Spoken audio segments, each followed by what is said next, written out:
All of his co-workers were gone. What could it mean? Stanley decided to go to the meeting room. Perhaps he had simply missed a memo.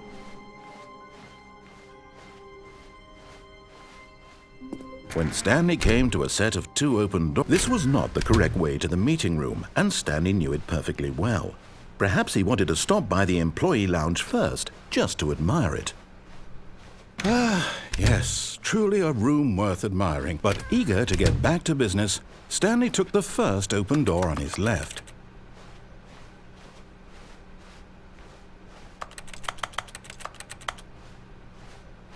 Stanley was so bad at following directions, it's incredible he wasn't fired years ago. But in his eagerness to prove that he is in control of the story and no one gets to tell him what to do, Stanley leapt from the platform and plunged to his death. Good job, Stanley. Everyone thinks you are very powerful.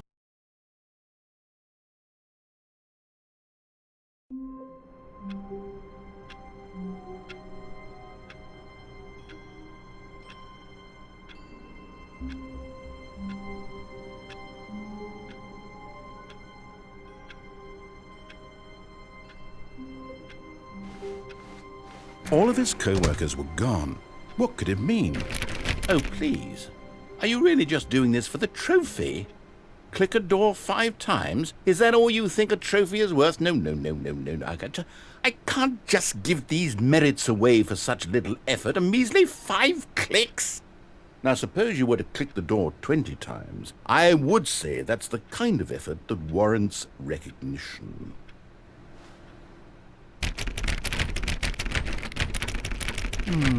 I have to say, I'm still not feeling the satisfaction of witnessing true effort for a noble cause. Perhaps 50 clicks will do it. Yes, almost certainly 50 clicks.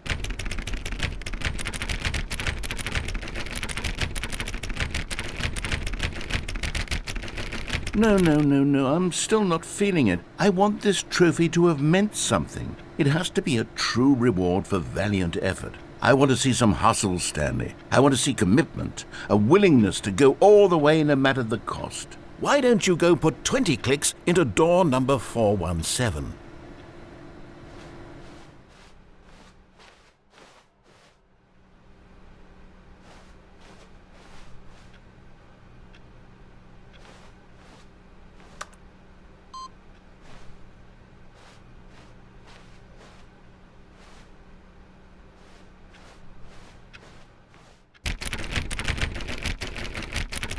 Oh, great. Now, go click a few times on door 437.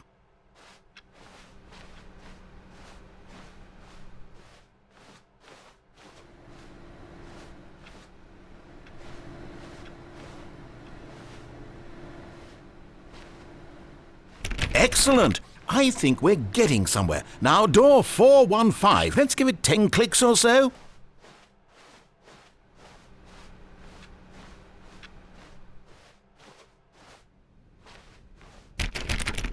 Now, back to door number 437.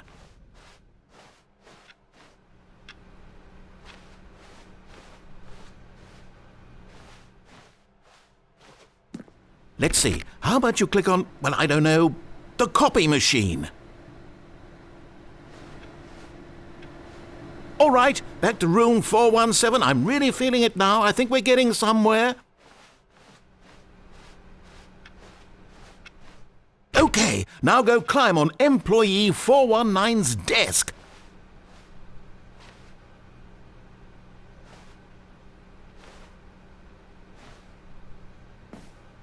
Yes! This is great! You're putting it all on the line, Stanley. I like that. All right, let's keep it up. Go give me a few clicks on door 416. We've almost got it! Now the copy machine, do that one again!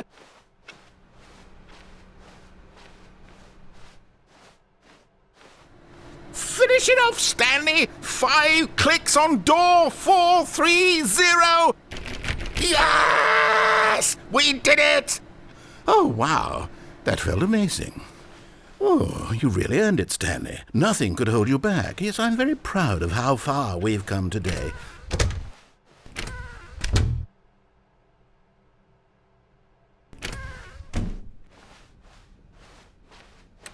When Stanley came to a set of 2 open doors, he entered the door on his left. This was not the correct way to the meeting room, and Stanley knew it perfectly well. Perhaps he wanted to stop by the employee lounge first, just to admire it. Wow, yes, this room. What a beautiful room. What a gorgeous, gorgeous room. Thank goodness Stanley had taken this detour on his way to the meeting room. Life without having experienced this room was now too horrible even to consider.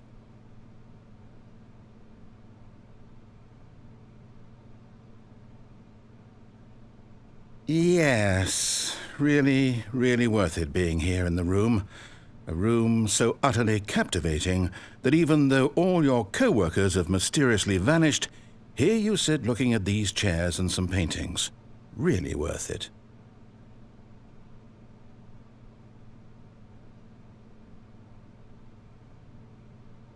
At this point, Stanley's obsession with this room bordered on creepy and reflected poorly on his overall personality.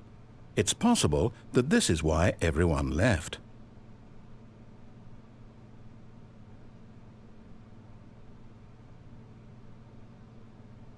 Stanley sat around waiting for more dialogue, but when a long time had passed and there was no more, he decided that the game was trying to send him a message. But at last, he'd had enough of the amazing room and took the first open door on his left to get back to business. Stanley was so bad at following directions, it's incredible he wasn't fired years ago. Look, Stanley, I think perhaps we've gotten off on the wrong foot here. I'm not your enemy, really, I'm not. I realize that investing your trust in someone else can be difficult, but the fact is that the story has been about nothing but you all this time. There's someone you've been neglecting, Stanley. Someone you've forgotten about. Please, stop trying to make every decision by yourself. Now, I'm not asking for me, I'm asking for... This is it, Stanley. Your chance to redeem yourself. To put your work aside, to let her back into your life. She's been waiting. That's her, Stanley. Oh, no, you can't... Did you just unplug the phone? No, that wasn't supposed to be a choice. How did you do that? You actually chose incorrectly? I didn't even know that was possible. Let me double check. No, it's definitely here, clear as day. Stanley picks up the phone. He's taken to his apartment where he finds his wife, and the two pledge themselves to one another. Music comes in, fade to white, roll credits. Not picking up the phone is actually somehow an incorrect course of action. How is that even possible? None of these decisions were supposed to mean anything. I don't understand. How on earth are you making meaningful choices? What did you... Wait a second. Did I just see... No, that's not possible. I can't believe it. How had I not noticed it sooner? You're not Stanley. You're a real person.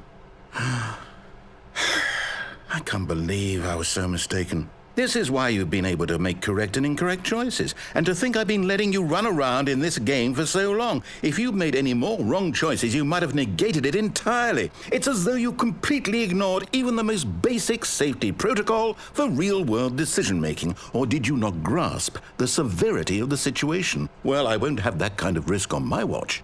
I'm going to stop the game for a moment so we can educate you properly on safe decision-making in the real world. Please observe this helpful instructional video.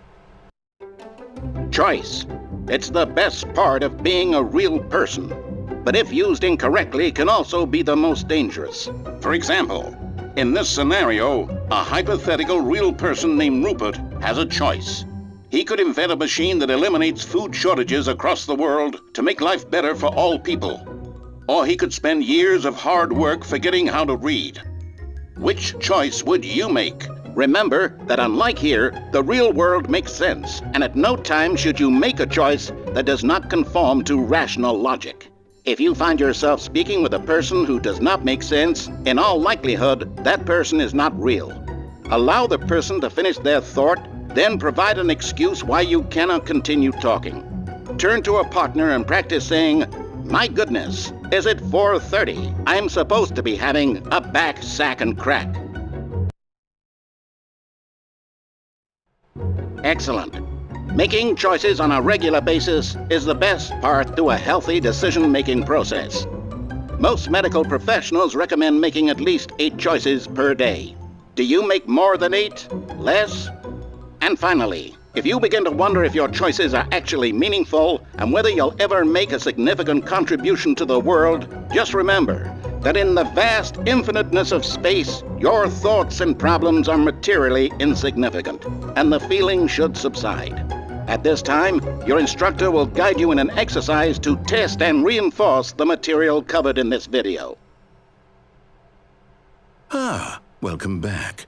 You may have noticed that this room has begun to deteriorate as a result of narrative contradiction.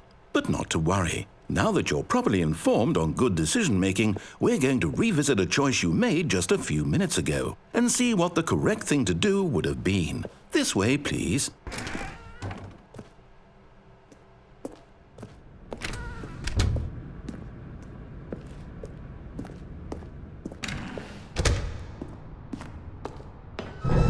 Now that we know your choices are meaningful, we can't have you jumping off the platform and dying.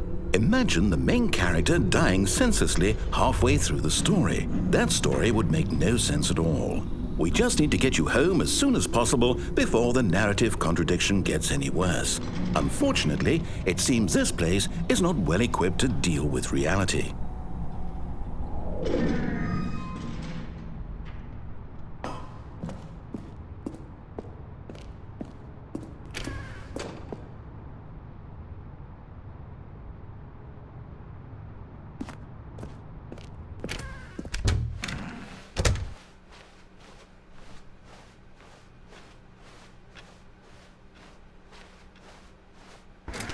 Almost there. You'll take the door on the left, back to the correct ending, the story will have resolution once again, and you'll be home free in the real world. Now remember, all you need to do is behave exactly as Stanley would.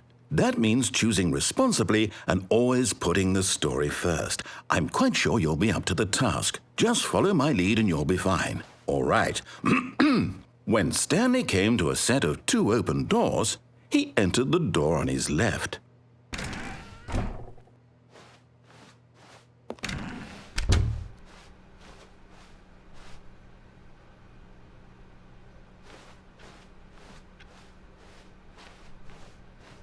Yet there was not a single person here either. Feeling a wave of disbelief, Stanley decided to go up to his boss's office, hoping he might find an answer there.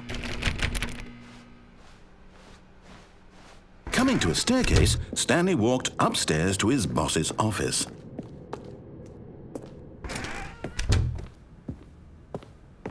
Stepping inside his manager's office, Stanley was once again stunned to discover not an indication of any human life. Shocked, unraveled, Stanley wondered in disbelief who orchestrated this, until he saw the door with a voice receiver next to it. Surely behind this door lay all the answers to his questions. And beyond all probability, he knew the passcode. He had seen it on his boss's computer just last week. Nightshark 115. Was this the code to open the door? Would it still work? There was only one way to find out. Stanley had been trained never to speak up, but now he would draw from within himself the courage to face the unknown. He drew a sharp breath and then spoke the code.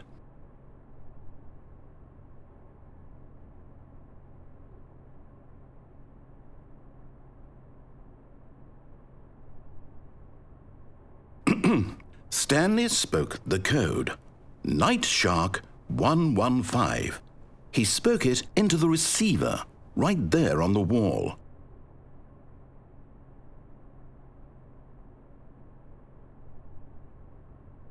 I'm sorry, is there a problem? You didn't mishear me, did you? Please speak the code into the receiver. Otherwise we can't get on with the story. This is a crucial step.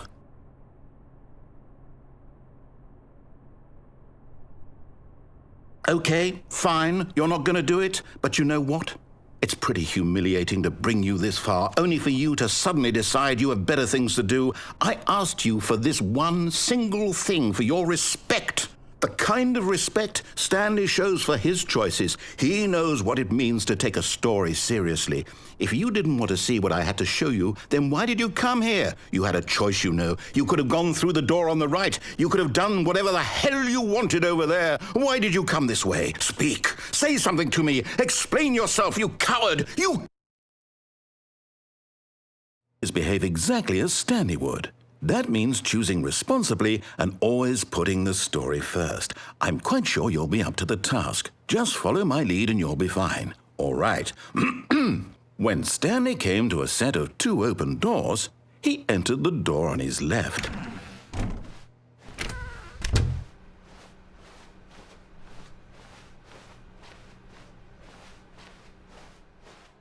Yet there was not a single person here either.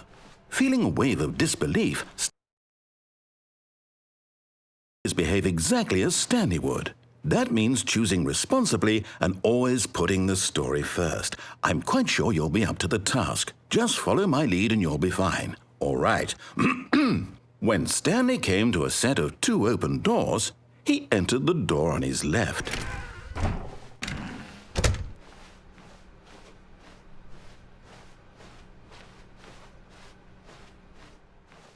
Yet there was not a single person here either. Feeling a wave of disbelief, behave exactly as Stanley would. That means choosing responsibly and always putting the story first. I'm quite sure you'll be up to the task. Just follow my lead and you'll be fine. All right. When Stanley came to a set of 2 open doors, he entered the door on his left. No! Why did you do that? Quickly, hurry back in the other direction. Perhaps we're not too late.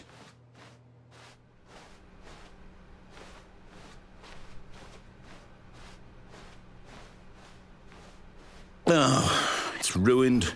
I can't believe, after everything we talked about, that my story, you've destroyed my work. Why? For what?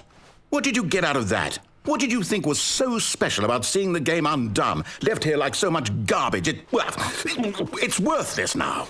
And what am I supposed to do? Even if there were a way to continue, would it be worth it? To know that my story is now incorrect? How can I go back to that? I can't erase that knowledge. I'll have to live with it forever, reliving its impossibility forever. I couldn't live that way. Is it better to shut the game down entirely? To willingly destroy all of my work? I don't know. What's the answer? What do I do? What do I do? What do I... No, I have to. I have to shut the game down. I have to. I have to.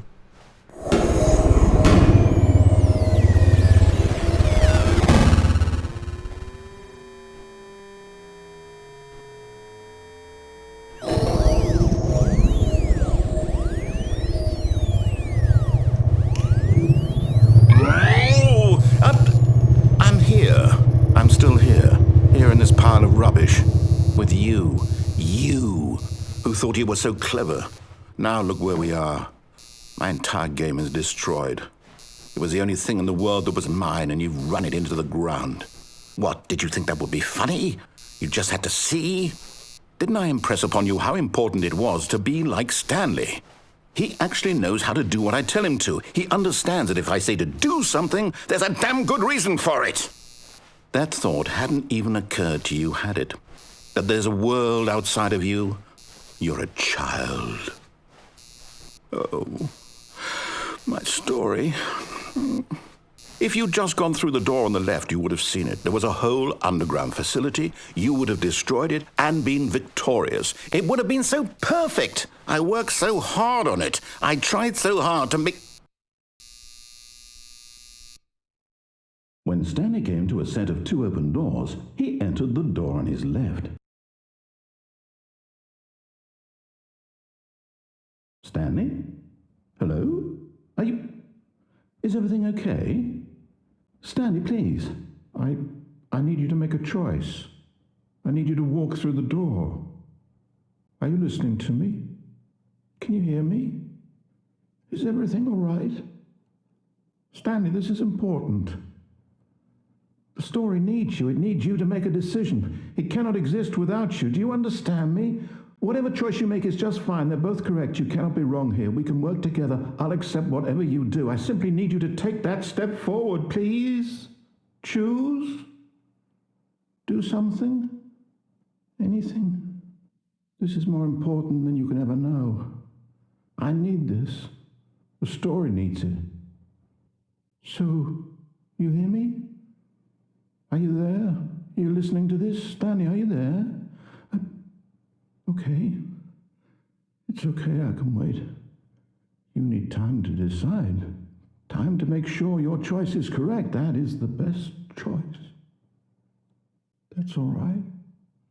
I'll wait for you to decide what's the right thing to do. Take as much time as you need.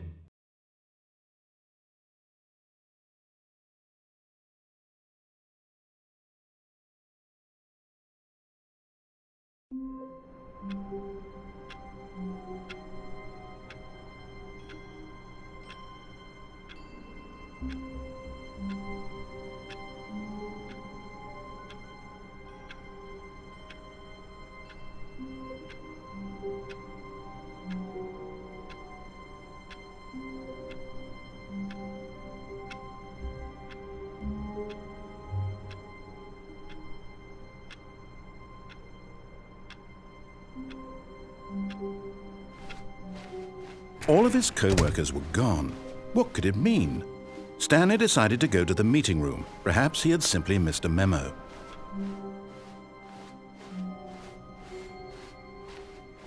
When Stanley came to a set of 2 open doors, this was not the correct way to the meeting room, and Stanley knew it perfectly well. Perhaps he wanted to stop by the employee lounge first, just to admire it.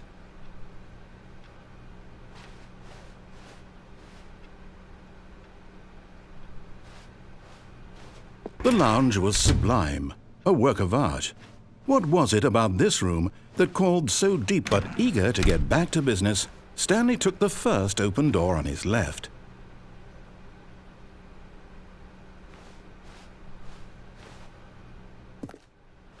And so he detoured through the maintenance section, walked straight ahead to the opposite door, and got back on track.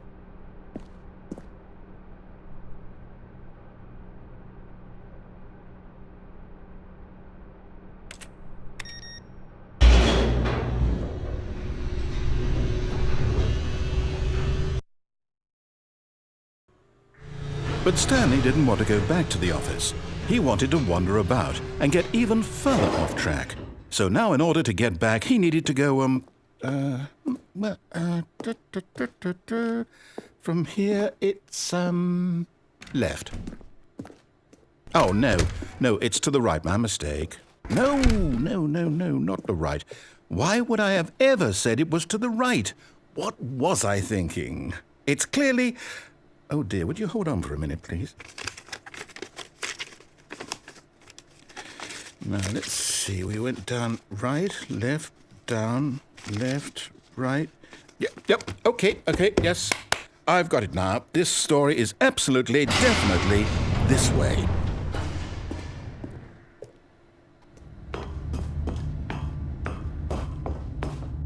No. This isn't right at all. You're not supposed to be here yet. This is all a spoiler. Quick, Stanley, close your eyes. Okay. We just have to get back to, oh, who am I kidding? It's all rubbish now. The whole story completely unusable. How about, rather than waste my time trying to salvage this nonsense, we'll just restart the game from the beginning. And this time, suppose we don't wander so far off track, Okay, from the top.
All of his co-workers were gone. What could it mean? Stanley decided to go to the meeting room. Perhaps he had simply missed a memo.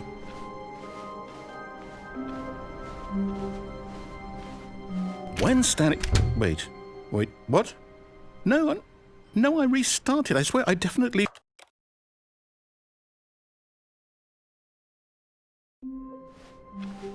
All of his co-workers were gone. What could it mean? Stanley decided to go to the meeting room. Perhaps he had simply missed a memo.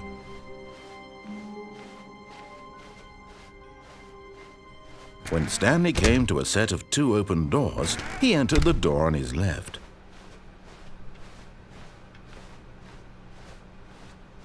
Yet there was not a single person here either.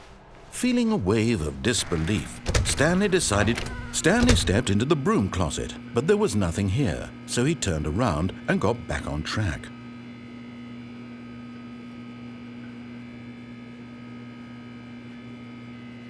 There was nothing here. No choice to make, no path to follow, just an empty broom closet. No reason to still be here.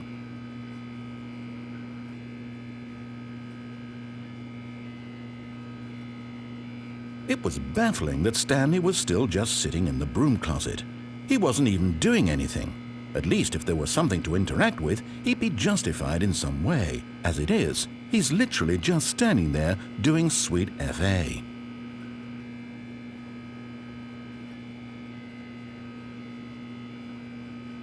Are you really still in the broom closet? Standing around doing nothing? Why? Please offer me some explanation here. I'm genuinely confused.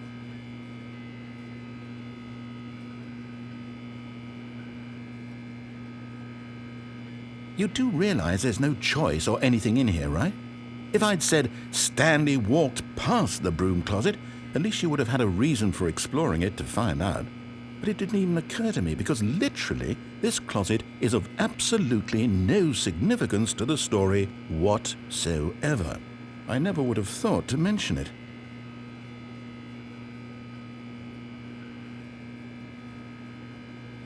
Maybe to you this is somehow its own branching path. Maybe when you go talk about this with your friends you'll say, "Oh, did you get the broom closet ending? The broom closet ending was my favorite." I hope your friends find this concerning.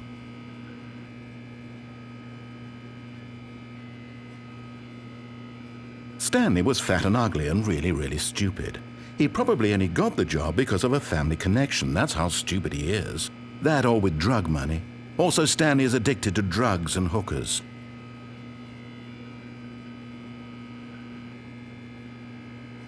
Well, I've come to a very definite conclusion about what's going on right now.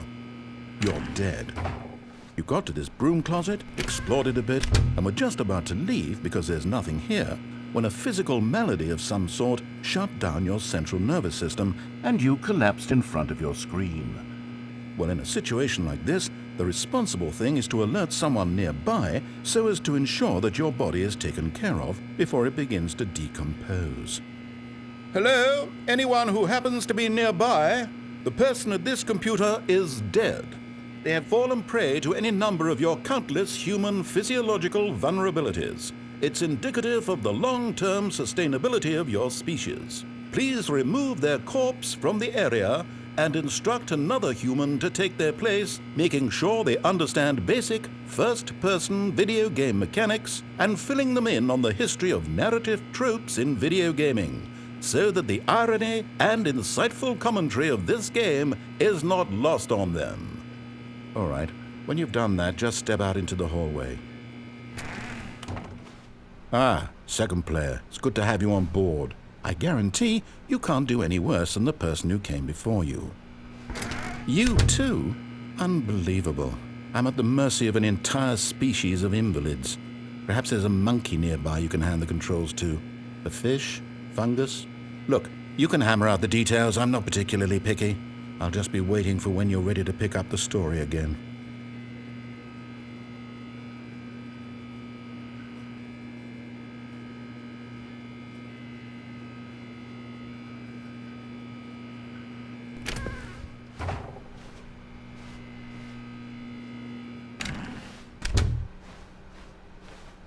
Coming to a staircase, Stanley walked upstairs to his boss's office.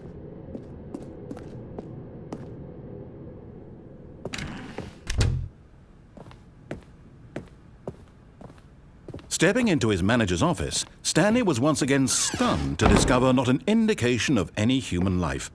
Shocked, unraveled, Stanley wondered in disbelief who orchestrated this. What dark secret was being held from him? What he could not have known was that the keypad behind the boss's desk guarded the terrible truth that his boss had been keeping from him.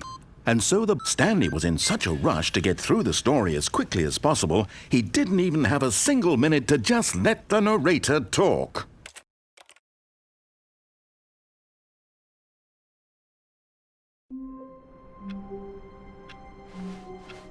Already this was uncomfortable, and Stanley decided that as soon as he found a new space he felt safe in, that he would never leave it again in his life. When Stanley came to a set of 2 open doors, this was not the correct way to the meeting room, and Stanley knew it perfectly well. Perhaps he wanted to stop by the employee lounge first, just to admire it. Standing now in this incredible room, Stanley for the first, but eager to get back to business, Stanley took the first open door on his left. Stanley was so bad at following directions, it's incredible he wasn't fired years ago. Look, Stanley, I think perhaps we've gotten off on the wrong foot here. I'm not your enemy, really, I'm not. I realize that investing your trust in someone else can be difficult, but the fact is that the story has been about nothing but you all this time. There's someone you've been neglecting, Stanley. Someone you... What? Really? I was in the middle of something. Do you have zero consideration for others? Are you that convinced that I want something bad to happen to you? Why, I don't know how to convince you of this, but I really do want to help you, to show you something beautiful. Look, let me prove it. Let me prove that I'm on your side. Give me a chance. Now listen carefully, this is important. Stanley walked through the red door. Oh, thank God you are willing to listen to me. Do you see that I really have wanted you to be happy all this time? The problem is all these choices. The two of us always trying to get somewhere that isn't here. Running and running and running, just the way you're doing right now. Don't you see that it's killing us, Stanley? I wanted to stop. We would both be so much happier if we just stopped. And I think I have a solution. Here, let me show you.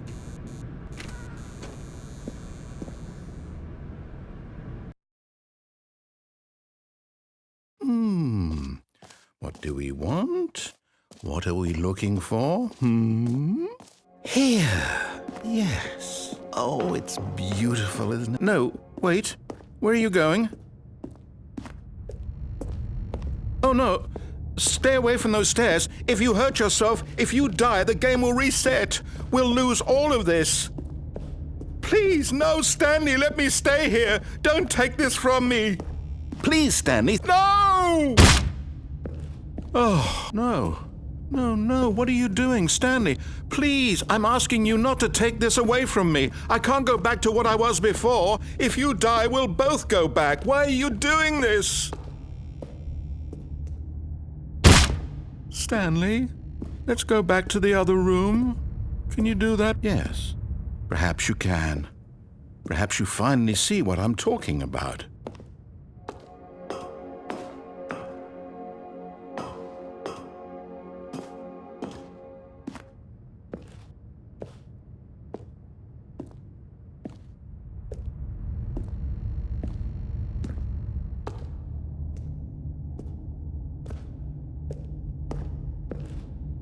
My God, is this really how much you dislike my game?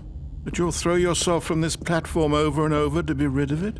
You are literally willing to kill yourself to keep me from being happy. Am I reading the situation correctly?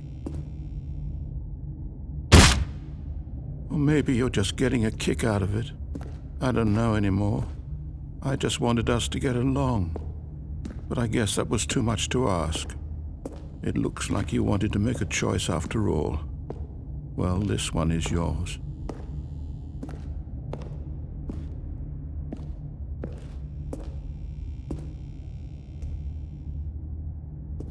Is it over? It's going to restart, isn't it? I'm going back.